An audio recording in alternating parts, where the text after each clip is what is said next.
Co-ops are 100% complete with their restoration. So that's really, really good. A lot of times you do these, you have the big utilities, private companies do it first, and then the co-ops will lag a little bit, or at least that's maybe been in the past, but they knocked out a lot of restorations very rapidly. So good job on that.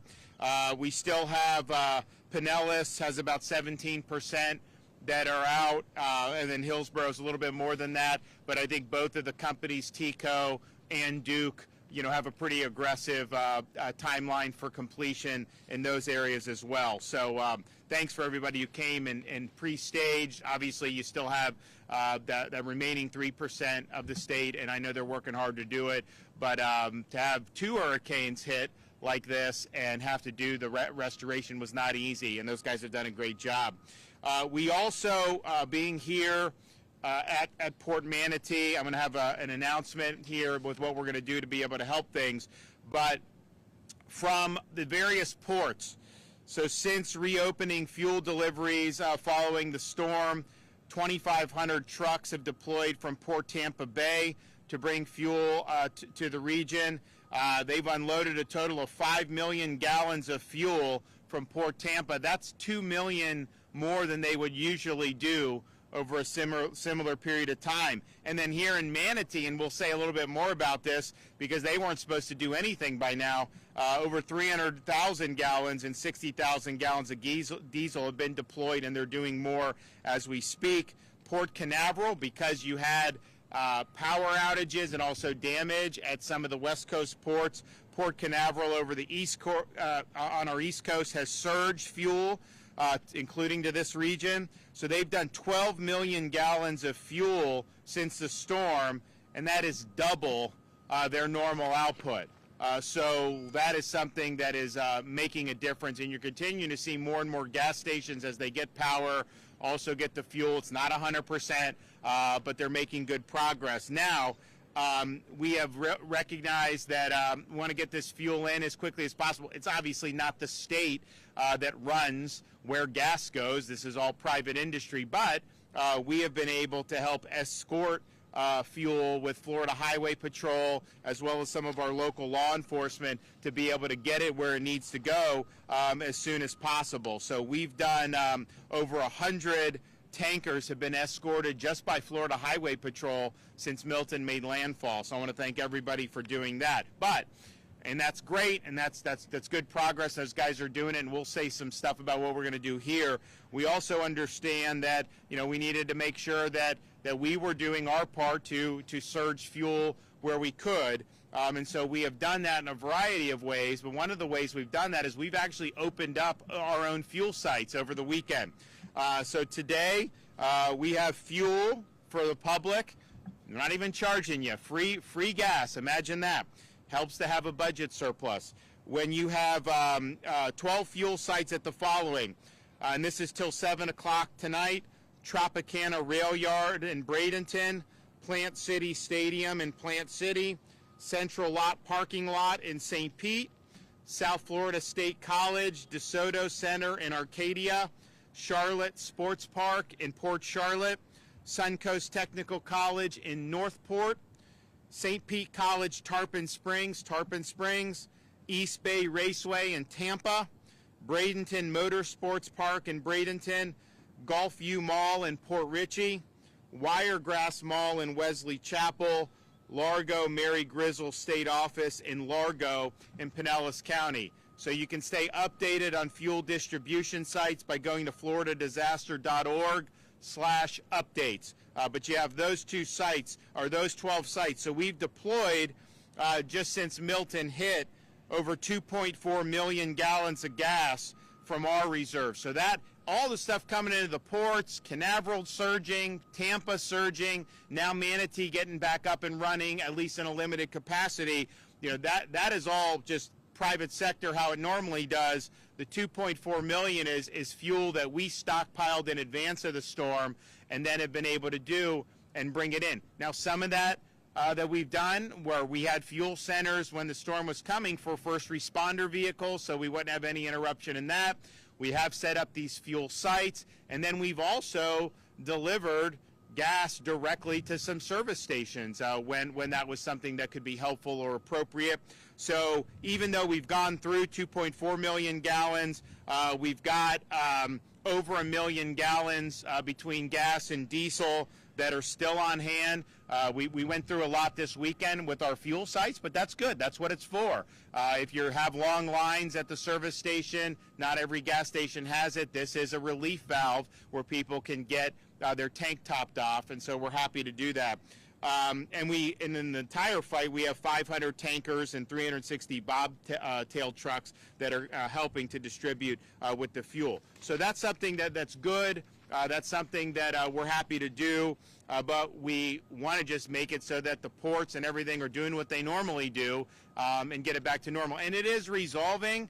I'd say the demand is still higher because when people see a station open, they're all fleeing to the stations, and you get longer lines because people feel like that may be their only shot.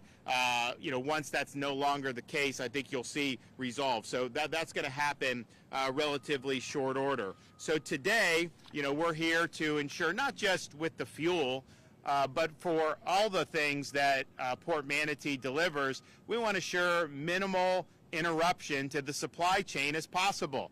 When you have major damage, there just is going to be some interruption. We understand that, but we've worked really hard to be able to help get them on their feet. I know Kevin and his team have been working with the port. I know they've been working with the private sector industry who is here to try to plow a way forward. This port is the primary deep water seaport in Southwest Florida.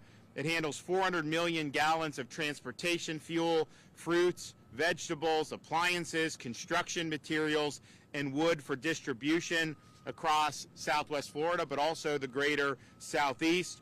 In 2023, Seaport Manatee supported 42,000 U.S. jobs, generated $275 million in state and local revenue, and contributed $7.3 billion in economic value to the economy. And then we had, remember last month, we had this potential strike that was going to drag on, and that would definitely have interrupted our hurricane relief for Hurricane Helene, and then it would have ended up affecting Milton. And Seaport Manatee was willing to step up, support our supply chains as other ports across the state were stopping. And so fortunately, we didn't really have to do much because they resumed work. But that could have been something that would have been really needed to do. So following Hurricane Milton, initial damage assessments indicate potential losses of over $200 million here at Seaport Manatee. Now, a lot of those losses are insured, but some components are not. Damage to the port includes the loss of 10 out of 13 on-site warehouses, 3 of the 10 port-owned docking facilities, as well as damages to their offices. The uninsured losses of the port include repairs needed for 3 damaged berths, new dredging required in state waters, repairs necessary for port security and access systems, and significant damage to the port container yard. Now, our seaports are working to mitigate impacts for any interruption in any of the other ports, and as you saw with Port Canaveral surging fuel, they'll likely continue to do that, but ultimately we want everybody back full throttle as soon as possible.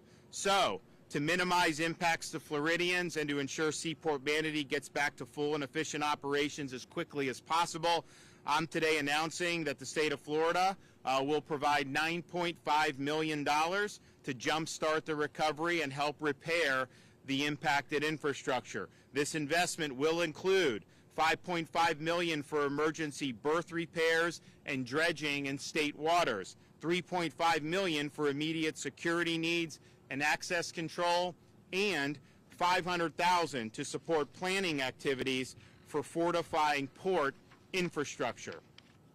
The state will also support the port's rebuild in the following ways: by providing subject matter experts and skilled workers from FDOT, by directing the Florida Department of Environmental Protection to expedite permits for the immediate rebuild of port infrastructure, and by managing support from the Florida Division of Emergency Management and navigating the FEMA award process, and by providing personnel from the Florida National Guard to reestablish perimeter security and assisting in repairing the port fence.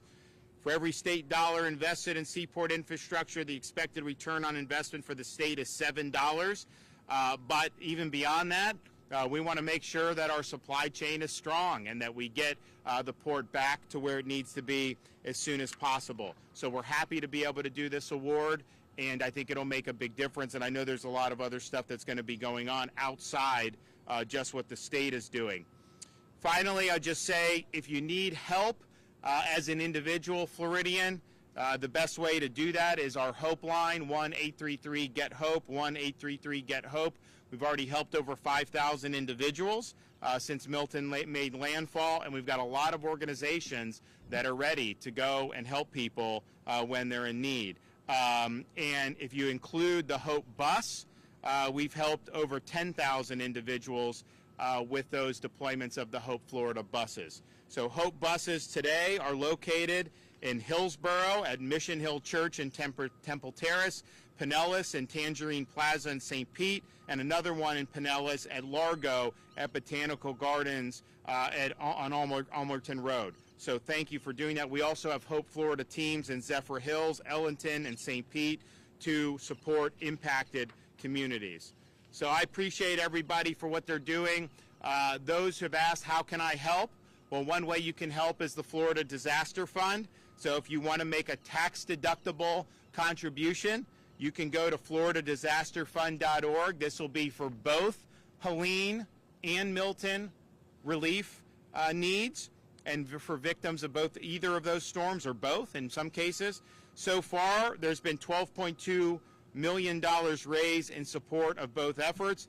And I want to personally thank Lennar Corporation from down in South Florida, who has donated $5 million to the Florida Disaster Fund. So we appreciate that, and I know there's a lot more that are going to be ponying up to be able to help Floridians in need.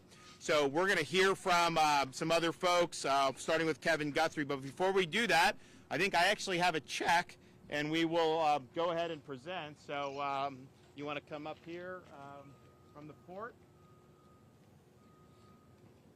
You better do it. I can't accept the check and shake a hand at the same time. I'll stand on this side. Thank you. Hide the arm.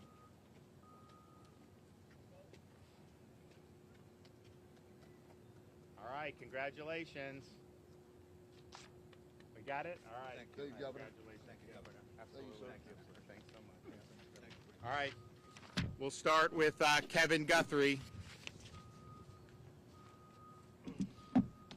Hello, everyone. I'm proud of the quick, efficient work that has been done under the governor's leadership and for the partnership between our agencies as we continue to collaborate to support our residents and our businesses and our industries in their need of time, or in their time of need. Today, we are proud to announce, under the leadership of Governor DeSantis, the $3.5 million for immediate security needs and access control of Seaport Manatee.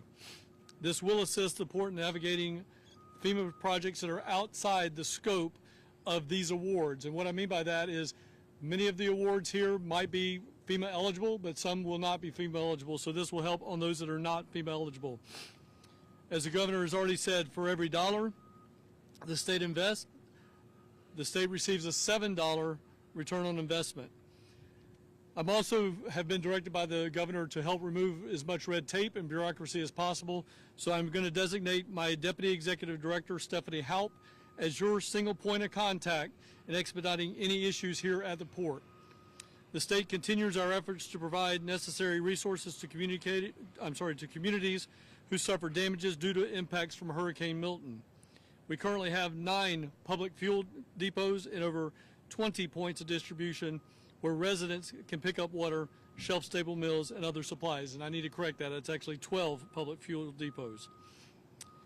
There are multi-agency resource centers beginning to open in different areas to provide resources and information to disaster survivors. This is on top of the disaster recovery centers that FEMA will open.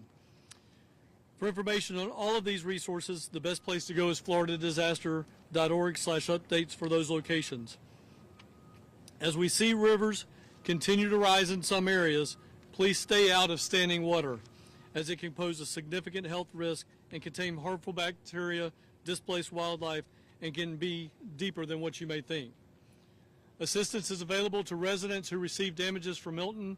Residents can start to apply for FEMA disaster assistance at disasterassistance.gov, downloading the FEMA app, or calling 1-800-621-FEMA, or that's 1-800-621-3362. Please make sure that if you are applying for Milton, you keep this application separate from applying for Helene or Debbie. Again, I think it's very, very important for residents to know, we cannot say this enough, if you're in your Helene recovery with FEMA, talk only about Helene. When you're in Debbie, only talk about Debbie. When you're in Milton, only talk about Milton. If you reference one or the other in the same application, it will most likely get kicked out and sent for what's referred to as an RFI, or request for information, and it will only delay you getting money. So again, keep them separate, talk about them as individual storms, not as holistic storms. If you have received some significant flood damage, ensure that your electricity is off and that you're wearing appropriate safety gear while you're doing that repair around your home. More information on mucking and gutting is available at Florida's Hurricane Guide section in floridadisaster.org/guide. Some safety recovery tips. Please remember that all of these recovery fatalities are 100% preventable. So please make sure that you exercise generator safety, that you use safety gear when you're doing debris cleanup.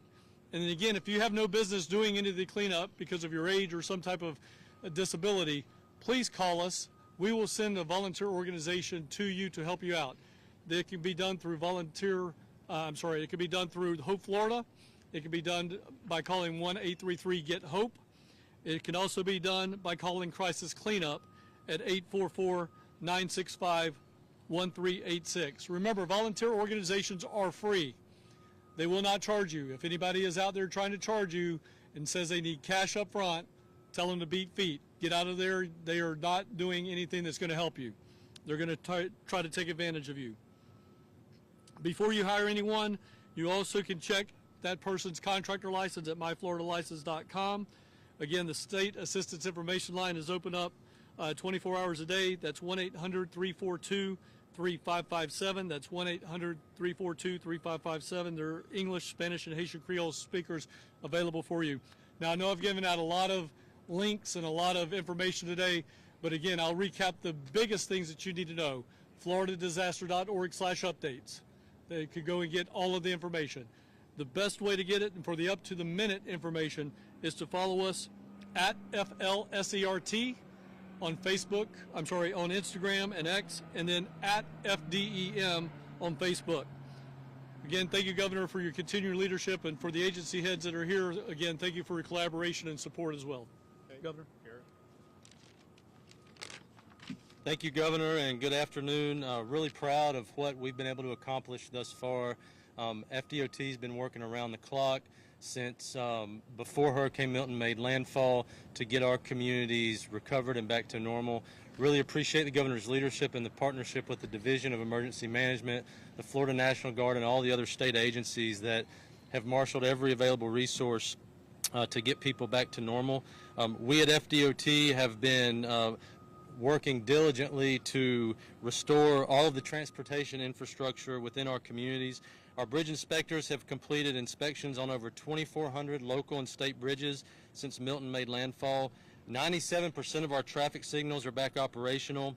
We still have a few left that we need to work on that sustained pretty significant damage, but we've deployed over 500 generators to supply power to traffic signals so that people can move around while power is being restored. Within 24 hours of landfall, our cut and toss crews cleared 100% of state roads, totaling over 12,000 miles. Now we are transitioning our efforts, our focus, and our energy to debris removal. And again, the Governor has shown really strong leadership here in making sure we're bringing the resources to the table to get the debris removed. Picking up debris after a storm is a big part of getting our communities back to normal. We at FDOT are very committed to that. Also yesterday, the Governor announced he was marshaling 2,800 personnel across FDOT, the Florida National Guard, the Florida State Guard, an urban search and rescue to come in and remove debris, have a 24/7 operation so that we can optimize and capitalize off of the 90-day 100% reimbursement window. This is a team effort with our counties and local governments and municipalities. I'm calling on all of you, please mobilize, activate your contractors and debris vendors. This is your opportunity to do it.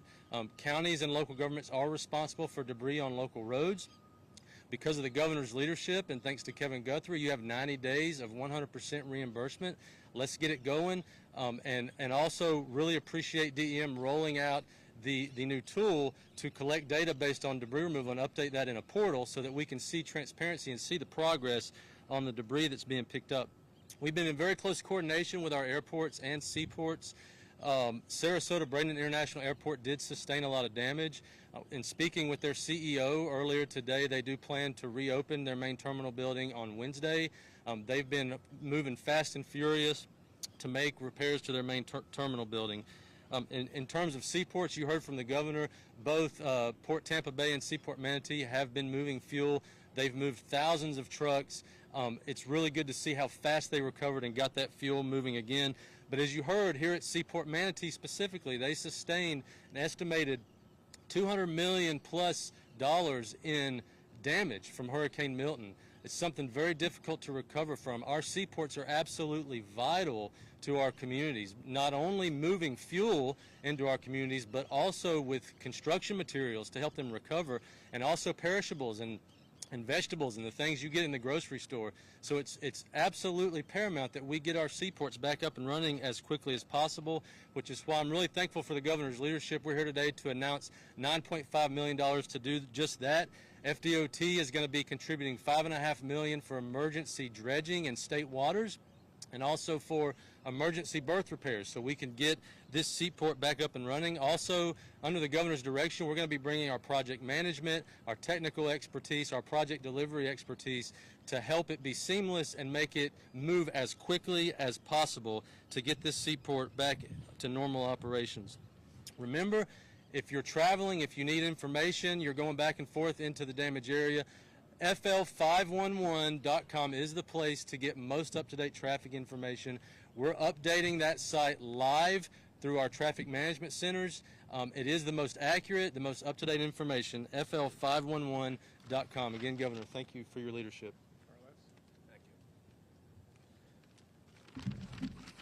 Good afternoon, and I really appreciate you all being here, and particularly to the governor in the state of Florida and my Port Authority, for their support in rebuilding this port bigger and better in the coming years. And that's not a choice, that's a mandate. It's a mandate because of the growing population of Florida and our region in particular. Those supplies, fuel and food, need to come through here. They need to come through Florida ports. And this support from the state will help us accelerate that to make sure that we're not getting our supplies from other states where those tractor trailers having to go right through Florida just to get us those basic supplies. Just to give you an example, the Port Authority yesterday and our chairman, Kevin Van Ostenbridge, were really instrumental in getting the fuel flowing. We had a dead terminal. As the governor said, we don't own the terminal. It's a private terminal, but the county was instrumental, and emergency management of the county, in getting them running quickly, to the extent that we even supplied pumps, water pumps, to de-water their containment ponds to get that fuel flowing. And since yesterday, where we started running again about 3 a.m., the expectation was that it might be another 4 or 5 days if we didn't help that terminal operator with additional resources. And the county, I think, really thank them for their support. This additional funding from the state will really make all the difference also in getting us going. I mean, just to give an example, since yesterday, where we were able to get the terminal up and running, they did an additional 300,000 gallons of fuel. But to put that in context, 300,000 gallons of fuel is 20,000 cars. It's not a small amount, and we continue to grow that because we are that Southwest and Central Florida fuel port that we all need and really now recognize as a critical infrastructure. We're also a critical infrastructure for food. On any given day, this port handles the products and the vegetables and perishables and the lumber that you buy. But again, to put it in context, it's really a big number, and this is thanks to our partners at Del Monte. They move about 2.3 million bananas a day. We do 1.2 billion a year. That's 2.3 million bananas a day. And I can tell you one thing, the supermarkets do not want to run out of bananas. Before storm or after a storm, that's one of the first staples people buy because it has a shelf life. And this sport, along with other commodities, is instrumental in maintaining not just the fuel chain, but the food chain.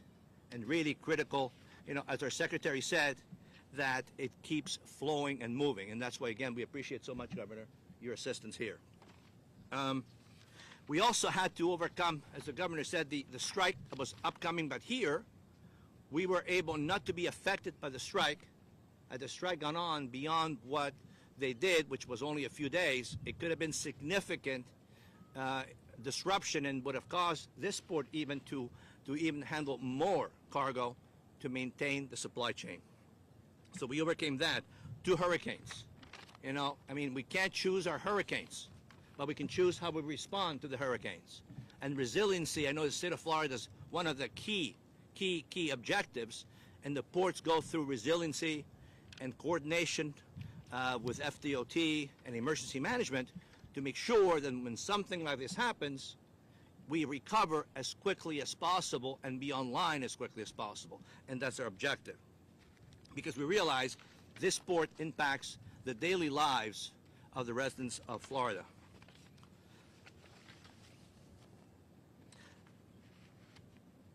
You know, again, the port is operating almost normal.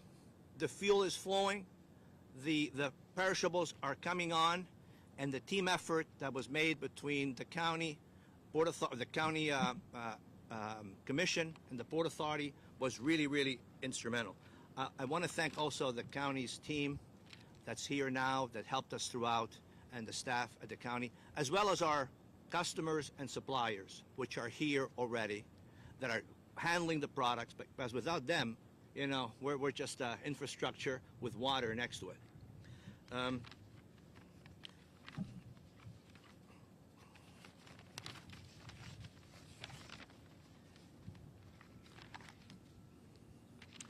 I believe with this support from the government and the state of Florida, we'll be able to resume full operations shortly. We have some contingency plans. But again, we're only as good as the support of the leaders that have us. I would like for a few seconds to call up our chairman, Kevin Van Ostenbridge, to say a few words of what he personally did with the fuel to get it going again.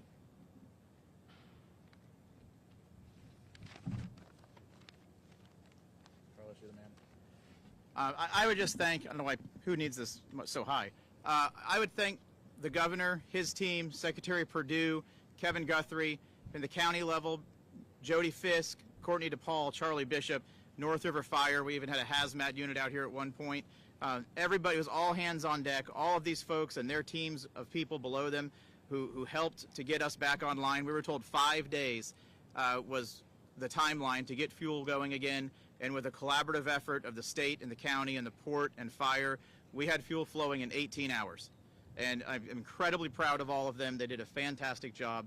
Carlos's team as well. I mean, this port looks nothing like it did Friday when I first rolled out here. They've done a tremendous job, and we have the absolute best governor in the entire country. I cannot thank the governor enough.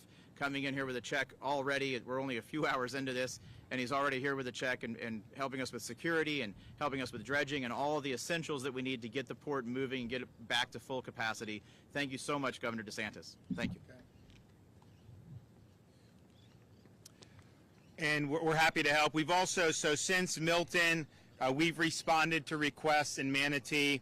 We've done 25 truckloads of water, 21 truckloads of MREs, 12 truckloads of tarps, a forklift for debris, food trailer, 52 generators, 30 additional Starlinks, 4 truckloads of ice, 100 plus crates for pet-friendly shelters, 14 ambulance strike teams for Manatee Memorial, 13 ambulance strike teams for HCA Blake Medical Center in Bradenton, and 2 medic helicopters. We also have points of distribution sites that are operating around the affected areas. The ones here in Manatee County are as follows: Pride Park in Bradenton, Parish United Methodist, Blackstone Park in Palmetto, Tom Bennett Park in Bradenton, Duet Fire, 35800 Florida 62, GT Bray Park in Bradenton, Ridgewood Plaza in Ellington, and King Fish Boat Ramp in Holmes Beach. So we're happy to work those pods. Obviously, as electricity has come back, I saw seemed like most of the stores when we were driving up here were on. As you start to have all that stuff available, there'll be less need for pods, but we're happy to provide those pods in the intervening period, and we want everybody to get back up on their feet. But this will be good for the port. What we've done today, $9.5 million, we're happy to do that. We really appreciate how everyone from the port, the authority, the local government, and of course us supporting at the state level, we all want rapid restoration. And when these disasters happen, you kind of just put up your hands and just kind of say, oh, look at all this, what are we going to do? And I think in this case we're saying, okay, we got to figure it out, we got to get back. And so you've already got fuel that's flowing out of here when a lot of people didn't think that was going to be possible for perhaps several weeks. So thanks everybody that's been involved for that, and we'll continue to help make sure that we have a robust supply chain. Okay, any questions? Something to the effect, I think over the weekend, about that most filling stations, if not all, are mandated to supposed to have some sort of backup generators so that when we get the product in there, in fact, they can accept it into the underground tanks. But we're finding some of them maybe have not done that or gotten away with not having those in place. Is that the case? So I think the issue is that law was, I think, written, about 2017, 2018. And I think that it was written in a way that if you want to conduct your operations to not be covered by that, you can. So I think there's a lot of them that aren't, they're in kind of like a loophole. They've made it that way, and so they've done it. Now there's others that did do generators. Kevin provided some generators for some who asked, but there were definitely some who didn't. Now, you do these situations. I mean, there were people even in Sarasota and Manatee who got power back, within 24 hours. Some of the stores did. I mean, I was at the Raleigh station. I think it was on the Friday after the storm. We were at Raleigh. Wawa was not, but Raleigh was. Now I think all the Wawas are open. So I don't think it was that they were violating it. I think probably they were nestled into a loophole on that, and that was just kind of the way that the law was written. We're going to look at that. Now, that was before I was governor. We'll look at that and see kind of, if anything needs to be addressed. But my sense is I think some of these stations, they reckon, because we pre-stage all these linemen, they're probably not going to be out for 2-3 weeks like maybe in the past. And so I think they think it's cheaper to maybe just kind of wait, because sometimes 24, 48, even, now we're like I said, less than 96 hours from the storm leaving the state. And you're now down to about 10% out in Manatee, maybe a little bit more than that, and a little less than 10% in Sarasota. And this is kind of like the main places that suffered the most significant direct impacts of the storm. First of all, kudos to everyone involved. Each storm brings out different challenges, so it must be a lot of effort trying to get everybody going on stream. But looking at the initial restoration and the assessment, in addition to the generator issue, is there anything else in this chain that you would say we need to take a look at? And maybe when the dust settles, we bring in legislation to tackle those issues. What else could we look at to kind of help us prevent being in this situation that we are, of course, knowing that every storm is different? Well, I think, to have 2 in 2 weeks is quite a challenge. And I think that not only does that mean you've got to prepare for 2, respond to 2, a lot of the people that whether it's the folks locally responding, whether it's our state emergency management team, all levels, they've been going at this now for over 3 weeks. I mean, this has just been nonstop 24/7. So that creates a lot of challenges. And, it's not unprecedented to have 2 storms in that period of time. A lot of people may not know in the 1950s, you had in 11 days 2 storms hit New England, believe it or not, 2 hurricanes hit New England. So this stuff can happen. It usually doesn't. So you just got to respond. But I think that people have really done a good job. And for us to have gotten the 50,000 plus linemen ready which that no one's ever done that much before. They were bringing them in from California and Alberta. I saw these guys, these big Canucks are here helping us out. It was great. And that was hard anyways. But then when you consider there's still a lot of people without power in Georgia and North Carolina because of Hurricane Helene. We don't necessarily, I mean, the Helene got restored. They did 2.5 million restorations in rapid speed. But now you're in a situation, to have over 4 million out. So to have those, I think that was really, really good. And so, so you'll look and you'll see. We'll look at the generator issue. My sense is that you have to figure out, okay, how much do you want to be dictating from the state, or how much do you want to just work collaboratively on some of this stuff?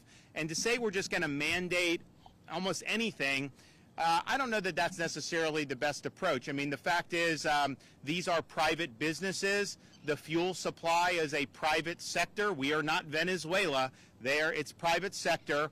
We came in with millions of gallons of fuel to help supplement and to help people who needed to get gas, and that's why we have these fuel sites set up. But, we just have to be careful before we're saying do this or do that. So we'll look at it. We'll see with the generator issue on the fuel. I know that the goal was to have those. We were willing to provide more generators, but I think the issue was, I think a lot of the gas stations were talking to the power companies, and they were within 48 hours was the timeline anyways. So by the time you bring a generator, you have to hook everything up, and that, your lights can end up just coming on automatically as well. But yes, we will look at the generator issue. Do you currently have a plan to improve infrastructure by getting more power lines underground? So the question on undergrounding power lines, that's obviously not something that the state government does. Those are private investments that companies like FP&L and Duke and TECO make, and some of our co-ops make, as they see fit. It is true on some of these storms, undergrounding lines may have less interruptions. That's not always true, but certainly with wind damage, it can be beneficial.